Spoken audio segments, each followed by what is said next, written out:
actually amplify what we are telling them. So as South Africans, we need to show that patriotism by applauding where we are doing very, very good.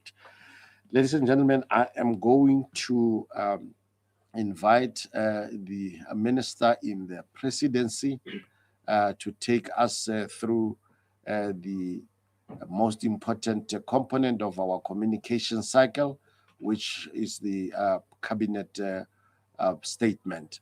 That is quite important, as you know, that cabinet is the highest decision-making body, not only in our country, but in other countries. So what is decided is what is directing how the government is operating, but also touching on issues, salient issues that might be in the environment. So the drill will be the same.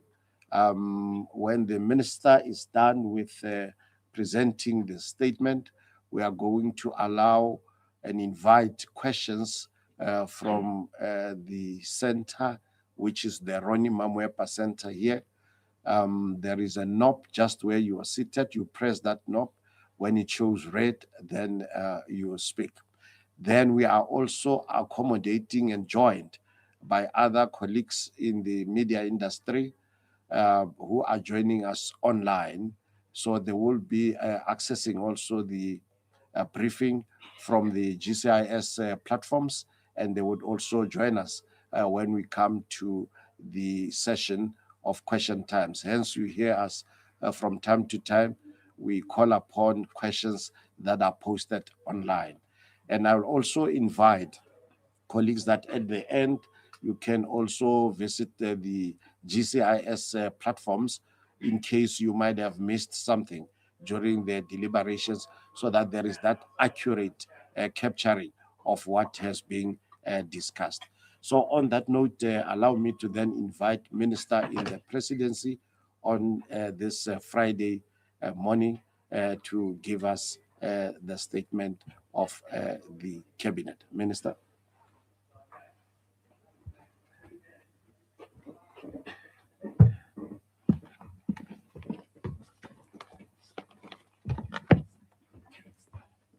Next time I'm going to apply to be taller so that the microphones do not overshadow me because of the branding fights. Good morning, members of the media. Good morning to South Africans.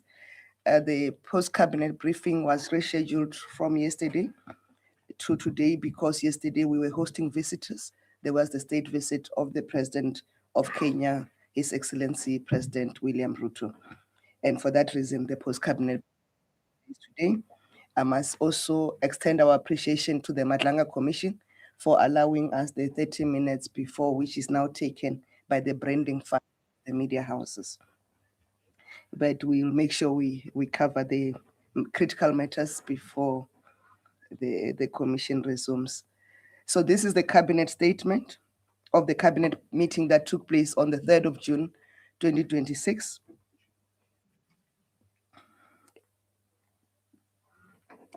And a special cabinet meeting that took place on the 13th of May, 2026. On issues from the environment, we dealt with the issue of tourism growth, expanded air transport and tourist safety measures. Cabinet welcomed the strong performance of the tourism sector, which according to Statistics South Africa's International Tourism Report, recorded 989,329 tourist arrivals in April 2026. This marks the highest monthly year-on-year growth ever recorded, reaffirming South Africa's enduring appeal as a global tourism destination. To sustain this momentum, government continues to expand international air connectivity. Recently, LATAM Airlines decided to bring forward the launch of its 3 weekly direct flights between Sao Paulo in Brazil and Cape Town, South Africa to July 2026, ahead of its original September schedule. In addition, on the 24th of June 2026, Air Europa has launched its direct flight between Madrid, Spain, and Johannesburg, which will strengthen connectivity with Europe and support growth across the tourism and hospitality sectors. The rise in tourism arrivals comes at the back of reported drop in crime statistics in key categories and faster turnaround times by law enforcement to crack criminal cases. On outstanding telecoms financial and operational performance, Cabinet has congratulated Telkom, a majority government-owned company, for its robust financial and operational performance for the financial year ended 31st March 2026. During this period, Telkom activities supported 362 SMMEs through a 593 million procurement opportunities. Also supported the creation of 114 jobs through their SMME development program, and 1,524 unemployed youth were trained through ICT learnerships. Telkom also surpassed 2 million subscribers. Government, as a result of this performance, will receive approximately 559 million in dividend income. This income excludes dividends to other government-owned shareholder entities. This additional income will help support the state's broader developmental priorities and public service delivery commitments. Cabinet further acknowledged the role the company, Telkom, plays in bridging the digital divide and supporting inclusive economic growth, and is confident that Telkom, under the leadership of Group CEO Mr. Serame Kubo, and the board of directors, will remain resilient in the current challenging economic climate. On concerted fight against illicit drugs operations and syndicates, Cabinet commended the Border Management Authority, the Hawks, the South African Police K9 units, and all other law enforcement agencies involved in the intelligence-driven interception of a drug consignment worth nearly 1 billion rands at the Beitbridge point of entry. The coordinated operation on the 27th of May 2026, the interception of a truck traveling through Zimbabwe into South Africa. Research led to the discovery of approximately 700 of methacholine, commonly known as ABA, a substance used in the manufacturing of mine drugs. Furthermore, Cabinet commended the South African Police Service for the arrest of 11 suspects, including 4 Mexican nationals, following the discovery of a multi-million rand drug manufacturing laboratory on a farm in Swartrenens in the Northwest Province. In South Africa, supporting the continental fight against Ebola, Cabinet supports the country's pledge of an initial $5 million a contribution to a 319 million continental preparedness and response plan following the Ebola outbreak that has swept through the Democratic Republic of Congo and Uganda. Although the outbreak has been declared a public health emergency of international concern by the World Health Organization, there is currently no cause for alarm in South Africa. Ebola is not endemic to South Africa, and human-to-human transmission occurs through direct contact with bodily fluids of an infected symptomatic person. On South Africa's Botswana Binational Commission, South Africa and Botswana successfully concluded the 6th Binational Commission, commonly known as the BNC, during President Ramaphosa's recent 2-day state visit to Botswana. The BNC reaffirmed the strong and historic bilateral relations between the two countries while advancing cooperation in key areas such as science, technology, innovation, trade, tourism, and regional development. The BNC culminated in the signing of 4 bilateral instruments aimed at advancing sustainable economic growth and regional integration, and this is in addition to 28 legal instruments that are already being implemented. The 4 new bilateral instruments are a memorandum of agreement on the joint management of water quality and aquatic invasive species in the Upper Limpopo River Basin. The second one, an agreement on the coordination of aeronautical search and rescue services. The third, an agreement on cooperation in the field of energy. And the fourth, a memorandum of an agreement on cooperation in the field of correctional and prison services. The Kenya state visit, President Ramaphosa, as already indicated, hosted His Excellency President William Ruto of the Republic of Kenya, who is on a state visit to South Africa from the 3rd to the 5th of June 2026. The state visit advances trade, investment, and cooperation with 6 agreements signed at the Union Buildings in Tshwane yesterday. The agreements signed are facilitation of trade through cooperation in the areas of standardization, technical regulation, conformity, assessment, accreditation, metrology. And the second one, shipping and maritime cooperation. Third, technical and vocational education and training. Fourth, promotion of partnership on gender equality and women empowerment. Fifth, arts, culture and heritage. And sixth, sports and recreation. The state visit included a business forum consisting of the private sectors of South Africa and Kenya, where participants shared information and experiences in the business environment and explored opportunities to enhance reciprocal trade and investment. Deputy President's working visit to India. Cabinet was briefed on the recent working visit of the Deputy President, His Excellency Shipokosha Paulos Mashatile, to New Delhi, India. The visit strengthened cooperation in multilateral forums such as the UN, BRICS, and the G20, and enhanced collaboration in trade, investment, research, technology transfer, while supporting small enterprises. The Deputy President engaged in a bilateral meeting with Vice President Radhakrishnan and paid a courtesy call to Her Excellency Ms. Smith Dobran Mamu, President of the Republic of India. On cabinet decisions, one, the comprehensive approach for managing migration in South Africa. Cabinet received and approved a comprehensive approach to managing migration in South Africa, developed by the Inter-Ministerial Committee on Migration, and approved the National Action Plan, which is called NEP, a country report on migration in South Africa.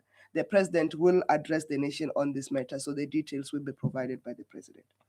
Revised Industrial Development Strategy.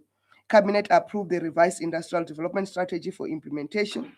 Developed through extensive consultation, the strategy focuses on high-impact, inclusive industrialization of South Africa's economy.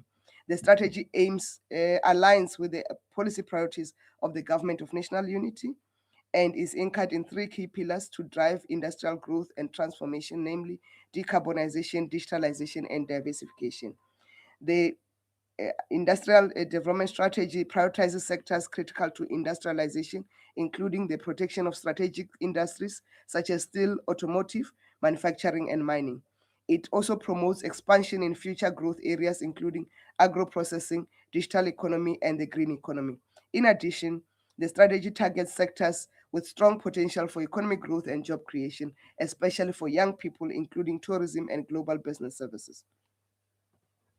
The industrial development strategy is expected to create thousands of jobs each year, with a strong focus on skills development and preparing unemployed people for high demand sectors such as renewable energy and manufacturing. A committee of ministers will oversee the implementation of the strategy to ensure coordinated delivery and impact. The full document is available on the DTIC website, which is the dtic.gov.za. Closure of the Gauteng Freeway Improvement Plan. Cabinet approved that SANRAL implements the closure of the GFIP, which is the Gauteng Freeway Improvement Plan, including the orderly resolution of the outer litigation. This is the normally called the e-tolls campaign. The treatment of any residual litigation exposure and the closure of all matters associated with the historical recovery of e-toll debt. This follows government's decision to discontinue the electronic tolling, system on the GFIP, which took effect from 12 April 2024. Cabinet noted the recommendation by the SANRAL to write off debt owed by road users who did not pay, and that National Treasury will service this debt, and that the road users who paid 12 fees will not be refunded because this was the law at the time. Biannual progress reports on the medium-term strategic framework. Cabinet received and considered the biannual progress reports on the implementation of the 2024-29 medium-term development plan for the period 2025 October to March 2026. The reports provided an overview of departmental performance against government's national priorities, highlighting key achievements, progress made, and implementation challenges. Cabinet notes strong progress in the implementation of the MTDP across key priorities.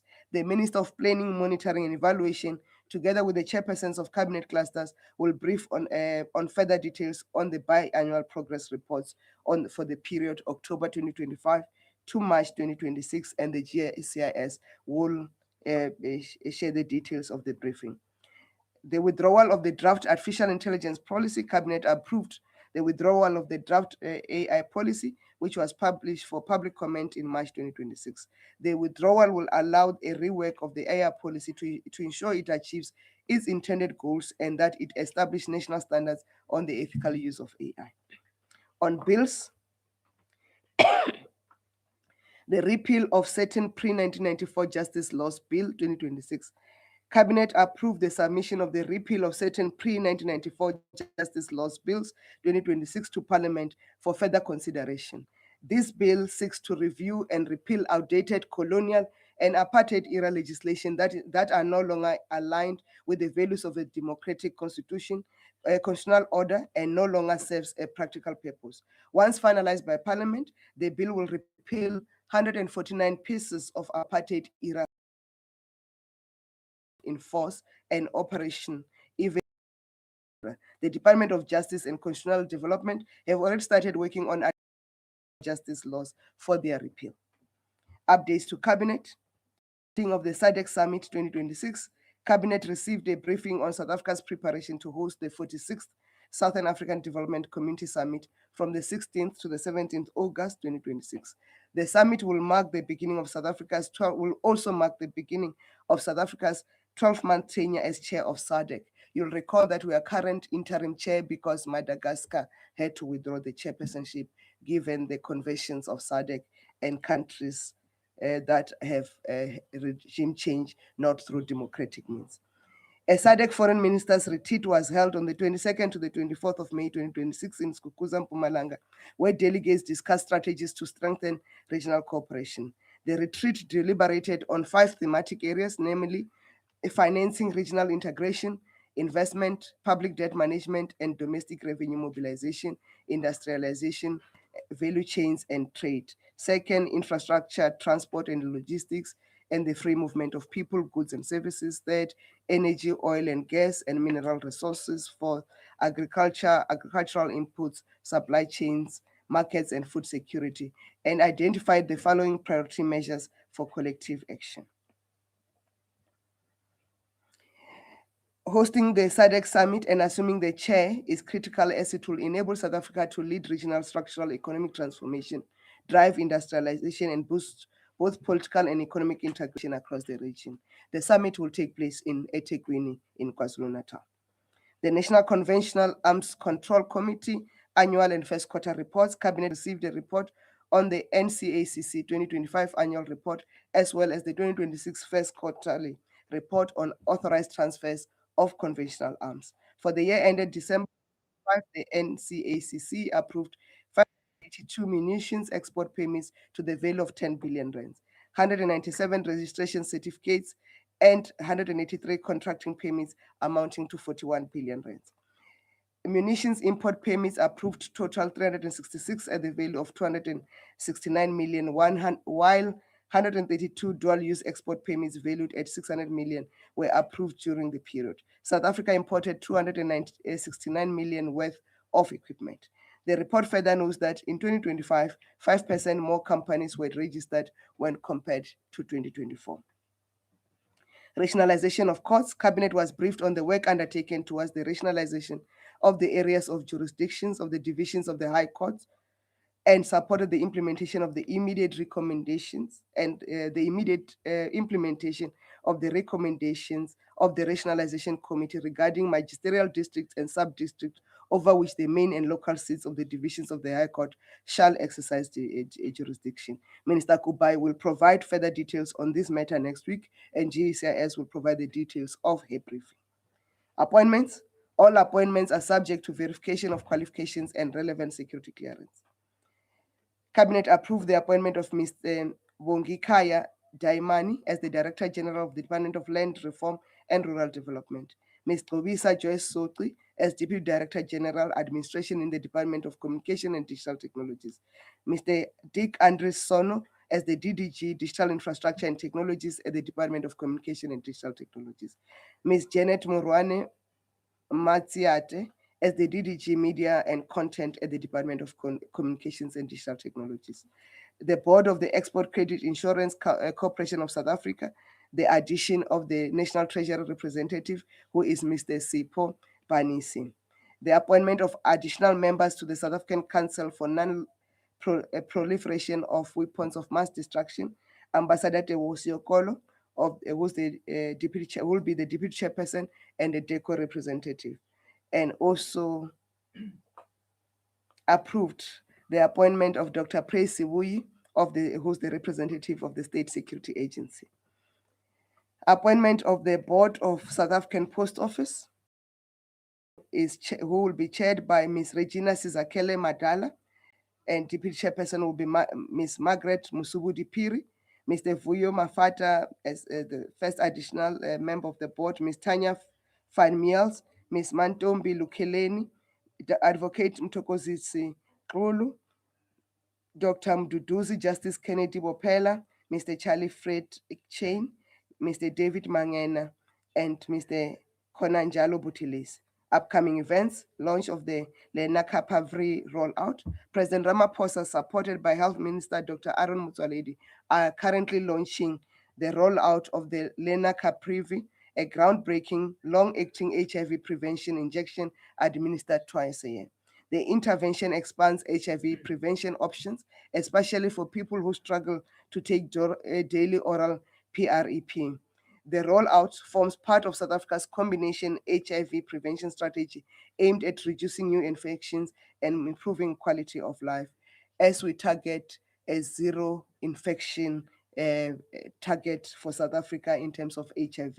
The launch is taking place on today at the Lilian Ngoyi Stadium in Secunda, Mpumalanga. Youth Month. This month, South Africa marks the historic 50th anniversary of the 1976 Soweto uprising, a powerful reminder of the immense sacrifice of our young people in the struggle for freedom, justice, and equality. To honor the enduring legacy of the class of 1976, Youth Month will be commemorated under the theme Reset at 50. The future calls. In celebration of the milestone, government will roll out a year-long program aimed at bridging the historic struggle for liberation with contemporary youth empowerment. The program will focus heavily on equal education, inclusive economic participation, skills development, and active citizenship. Cabinet calls on all sectors of society to partner with government on interventions that drive youth employment, boost entrepreneurship, and restore hope to young people. Through these collaborative efforts, the nation will continue to strengthen youth participation in nation building and economic transformation. Celebrating the milestones of freedom, the president will launch the Milestone of Freedom campaign under the theme Honoring the Past, Delivering the Future on the 18th of June 2026 at the Union Buildings. Cabinet will support the launch of the 70th commemoration of the 1976 Women's March that forms part of the National Milestones of Freedom events, marking the beginning of a national program of activities commemorating also the historic 1956 Women's March. Commemorative circulation coins. Cabinet approves the designs of the commemorative circulation coins that will be issued by the South African Reserve Bank in 2026 under the education theme. The series will include 2 rand coins commemorating the 125th anniversary struggle stalwart Charlotte Mateke's graduation, marking her as the first Black South African woman to obtain a university degree. Commemorative coins will also be issued by SAP to mark the 50th anniversary of the 1976 Youth Uprising, the 30th anniversary of the Constitution of the Republic, the 70th anniversary of the 1956 Women's March, and it will also issue coins that will feature the symbols represented in the 2 rand coins. These commemorations highlight the role of education in advancing constitutional values and promoting inclusive social and economic participation. 2026 local government elections voter registration weekend. Cabinet reminds all eligible voters to register for the upcoming local government elections. The first voter registration weekend is taking place on Saturday, 20th June 2026 and Sunday, 21st June 2026 at their nearest voter registration or by visiting registertovote.elections.org.za or visiting their local electoral commission offices, which are normally at your municipal offices during working hours. Citizens are reminded that they can only vote where they have registered and can also locate their correct voting station at the maps.elections.org.za. And Cabinet calls on young people in particular to participate actively in shaping the future of their communities through participation in elections. SASSA cards. Cabinet urges all social grant beneficiaries using SASSA Gold cards to replace them with the new Post Bank Black cards before the deadline of 31st August 2026. The replacement process is free of charge and be completed at the designated Post Bank service points in participating retail and participating retail outlets nationwide. On messages, condolences, Cabinet expresses condolences to friends and families of respected journalist Baldwin Ndaba, whose distinguished career spanned across several publications over many years. He will be remembered for his love for our country, his professionalism, and commitment to the truth. Margaret Mesala, the matriarch of the Greek royal house, who passed away at the remarkable age of 106. She will be remembered as an advocate for the Greek language and heritage, as well as for her immense dignity and wisdom. Mrs. Dinah and Mr. Ernest Mares, the couple who were killed in Kruger National Park, and commended the South African Police Service and other law enforcement agencies for the speedy arrest of the suspects on these matters. Congratulations. Cabinet extended its congratulations and well wishes to the national soccer team Bafana Bafana as they represent the country at the 2026 FIFA World Cup in the United States and Mexico. Cabinet wishes the team strength, unity, and success on the world stage. Make the nation proud, and we mark by donning our Bafana Bafana jerseys every Friday. Mamelodi Sundowns, Masandawana Kabuyelo, on being crowned the 2026 CAF champions. The team has made our nation proud on the continental stage, once again demonstrating their status as a true powerhouse of African football. Orlando Pirates, the Buccaneers, Zimnyama Ngenkani, on being crowned the 2026 Betterway PLCL champions. The iconic South African DJ Black Coffee for his sold-out performance, and the London's 20,000 capacity, the O2 Arena, becoming the first DJ from Africa to achieve this feat. Black Coffee and his generation of South African DJs has helped bring South Africa dance music to mainstream audiences around the world, and he has played at iconic venues like Ibiza, Coachella, and Madison Square Gardens. Thank you very much.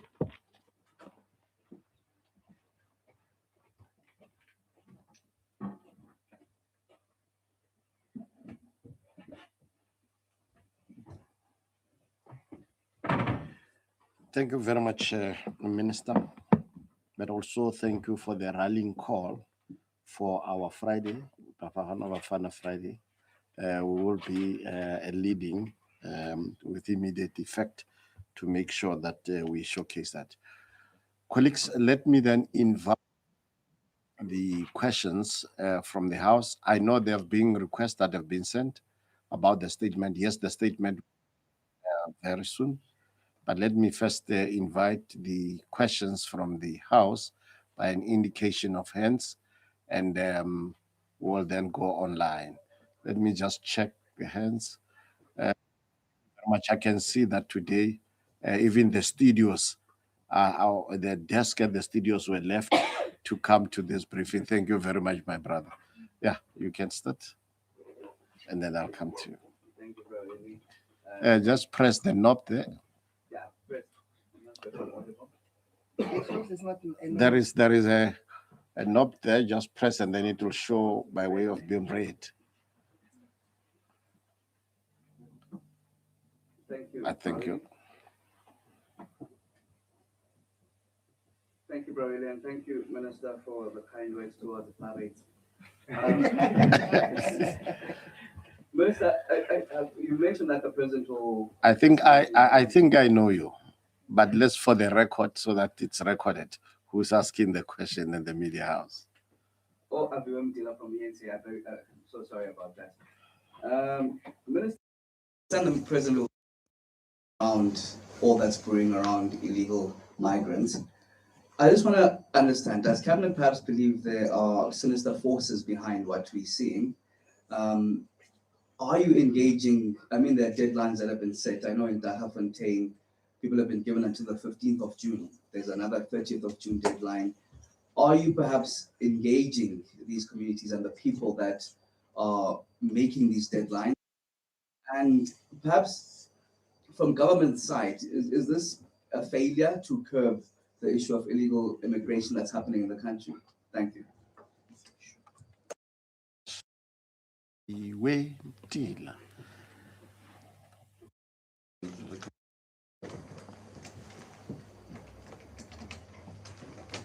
think you can put that one off. Yeah. Put it off. Someone can ask.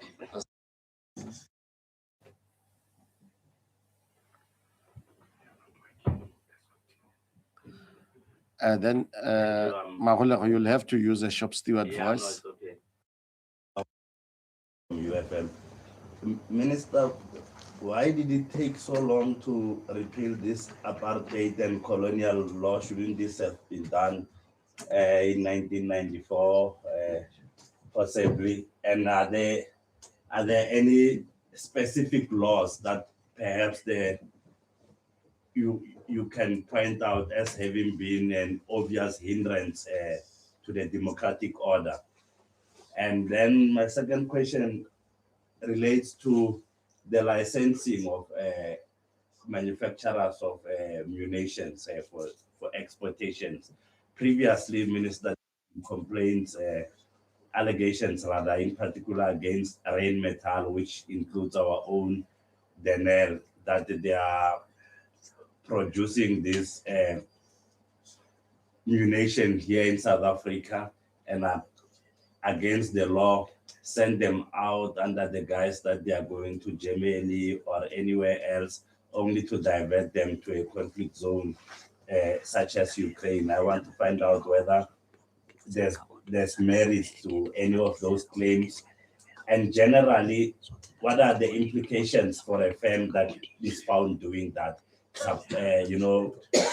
Supplying weapons to a conflict zone against the country's law. Thank you. Thank you very much, Kokelo. Let me note and recognize. Thank you very much, my brother. Thank you, Raul. Minister, Minister, on the ETOS, I didn't get it clearly, but if you can maybe help with those who are in debt, those who are already owing, what was the decision from Cabinet?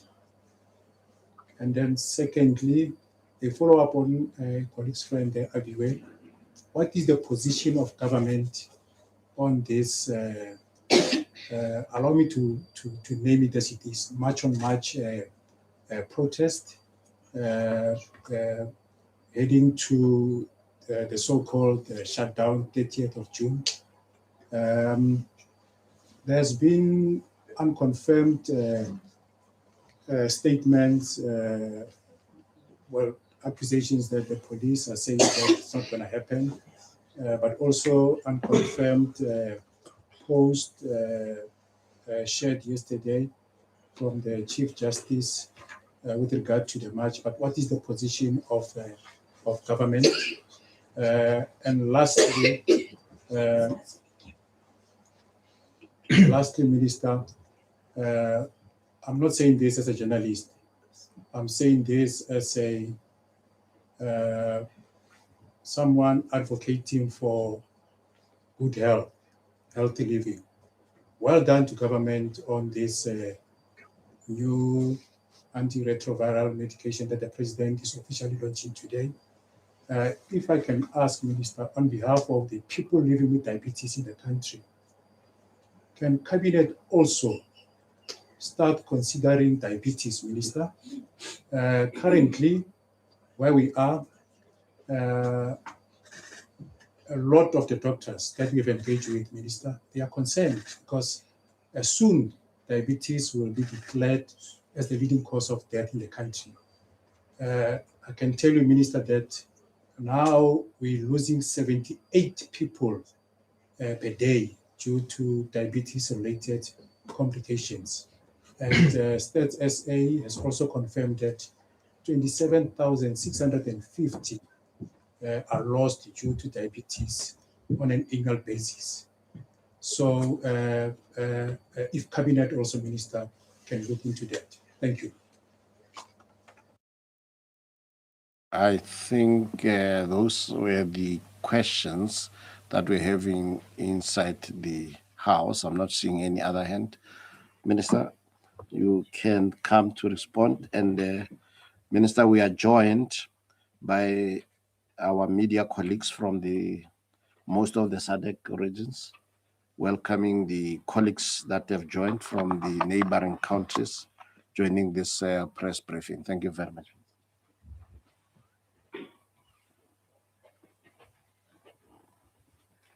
Thank you, colleagues, for the questions.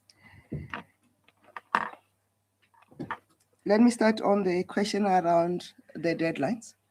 So South Africans have the right to protest, and they can march in terms as provided for by the Constitution. But South Africa have no right to take the law into their own hands. And as we have indicated before, there's nobody who's going to do a shutdown of this country. And we must be very clear about that.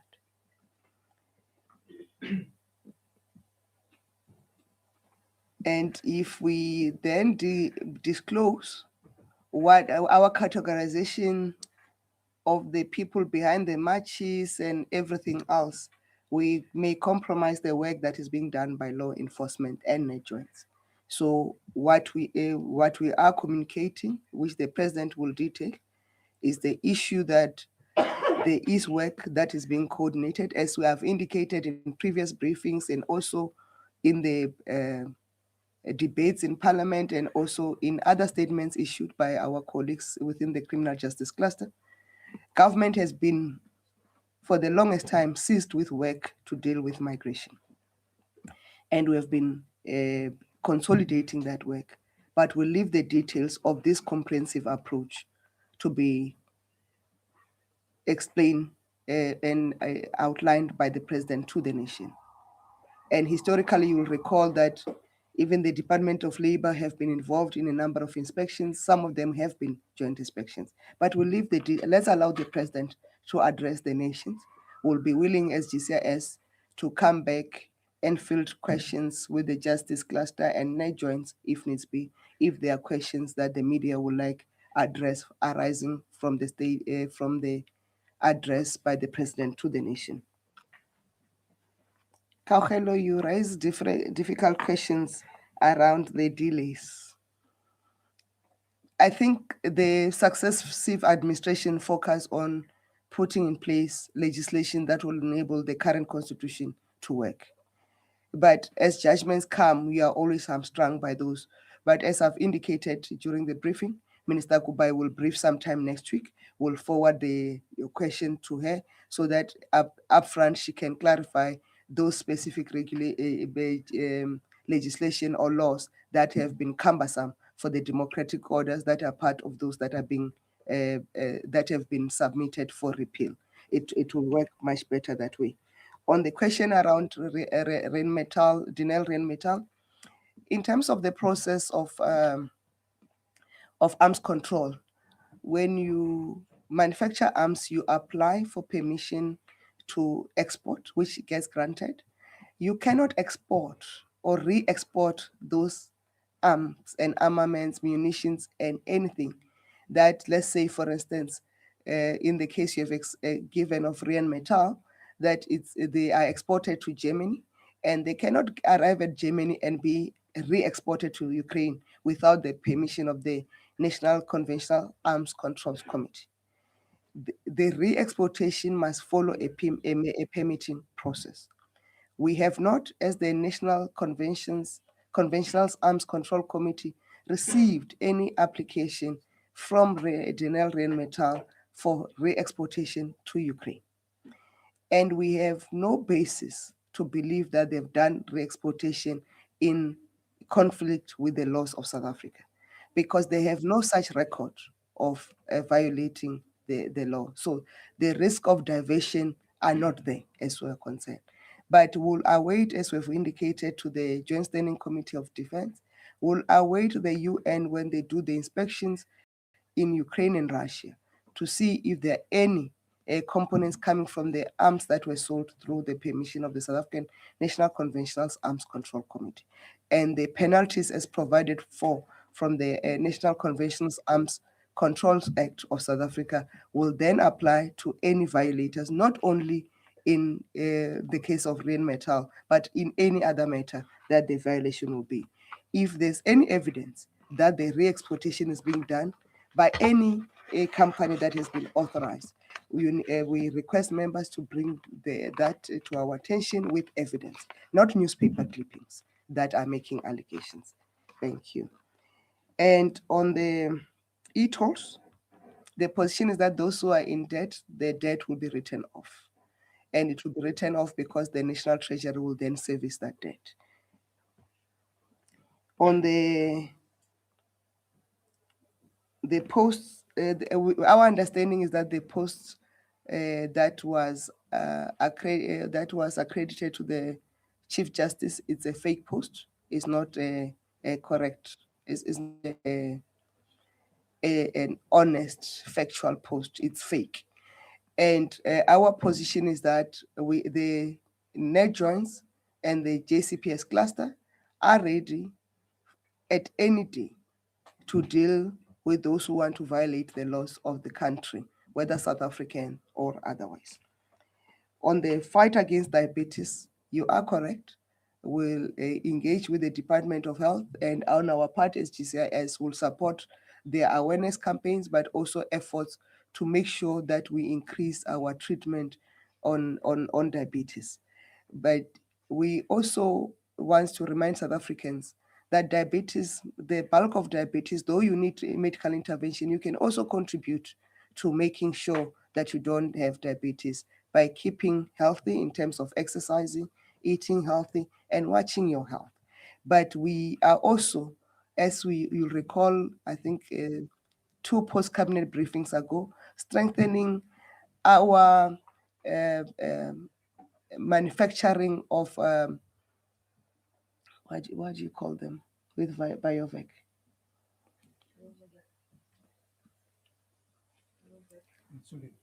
Not only insulin, I mean the drugs, the medical drugs that must be used to treat. So we are we're strengthening our manufacturing capacity so that for the diseases that are a problem of our country, in our country, we can then administer preventative drugs and support drugs like we've done, because we can only be resilient if we are having the capacity to develop interventions that from our own standing. You recall our standing in science and medical research. We are part of the leading nation, given our capabilities, whether at BioVac, at CSIR, and also the University of Natal was leading on genome and gene mapping, and the other universities as well. So we will take that request seriously, and the Department of Health will work on it. Thank you.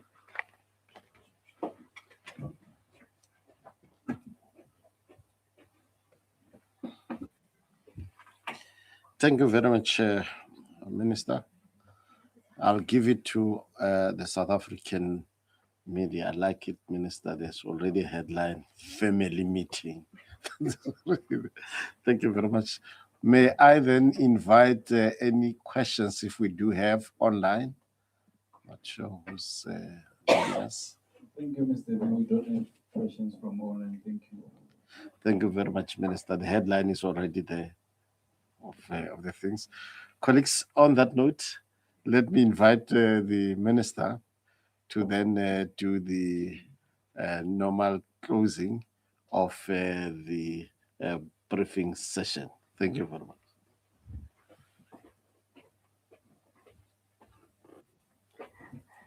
Thank you, Brawili. Thank you, colleagues. The capacity we're building is the vaccine manufacturing capacity. That's why briefings on Fridays do not work very much. We want to thank yourselves and South Africans for listening. We want to caution South Africans that this weekend, until sometime midweek next week, the weather is going to be very bad in terms of the cold.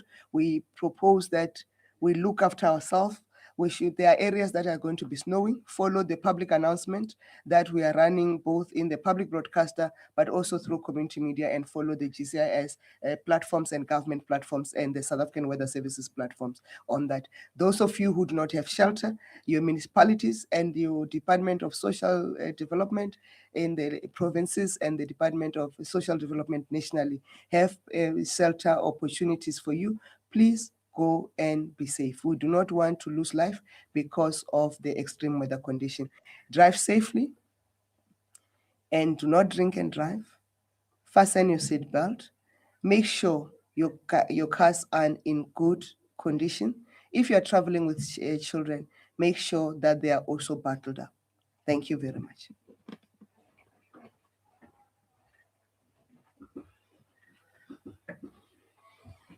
On that note, today's briefing is urgent. May I also advise that for legitimate government information, you check on the GCIS platforms. What we put there is legitimate and is the correct government information. Thank you very much and have a great one.